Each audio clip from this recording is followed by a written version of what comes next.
राज्यात जळगावमध्ये नवं प्लास्टिक पार्क उभारण्यात येणार आहे आणि यातून 1,00,000 रोजगार निर्मिती करण्यात येईल अशी माहिती मुख्यमंत्री देवेंद्र फडणवीस यांनी दिली आहे। केंद्रीय मंत्री अनंतकुमार यांच्यासह घेतलेल्या पत्रकार परिषदेमध्ये त्यांनी माहिती दिली आहे। प्लास्टिक इंजिनिअरिंगमधील पदवीधारकांची संख्या राज्यामध्ये कमी आहे आणि त्यासाठी जळगावात नव्या सीपेटची निर्मिती करण्यात येणार आहे। शिवाय औरंगाबादच्या सीपेटची संख्या वाढवणार असल्याचं मुख्यमंत्र्यांनी सांगितलेलं आहे।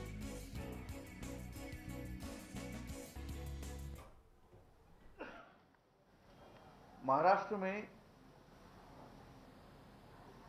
औरंगाबाद में एक मेडिकल डिवाइसेस पार्क और नागपुर में एक बल्क ड्रग पार्क, क्योंकि आज के दिन में सभी मेडिकल डिवाइसेस और 60% बल्क ड्रग्स हम इंपोर्ट करते हैं।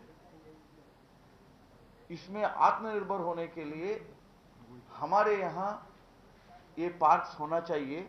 ये डॉक्टर कटोच कमेटी का रिकमेंडेशन है। इस रिकमेंडेशन को भारत सरकार मान चुकी है। हा निर्णय झालेला आहे की जळगावमध्ये सीपेट तयार करण्यात येईल, त्यासोबत प्लास्टिक पार्क हा देखील जळगाव जिल्ह्यामध्ये तयार करण्यात येईल। हा प्लास्टिक पार्क 100 एकरावर तयार करण्यात येईल। 1000 कोटीची गुंतवणूक याच्यामध्ये केली जाईल आणि याच्यातनं डायरेक्ट इनडायरेक्ट 1,00,000 लोकांना रोजगार देण्याची क्षमता या प्लास्टिक पार्कची आहे आणि त्यामुळे उत्तर महाराष्ट्रामध्ये मोठ्या प्रमाणात त्यातनं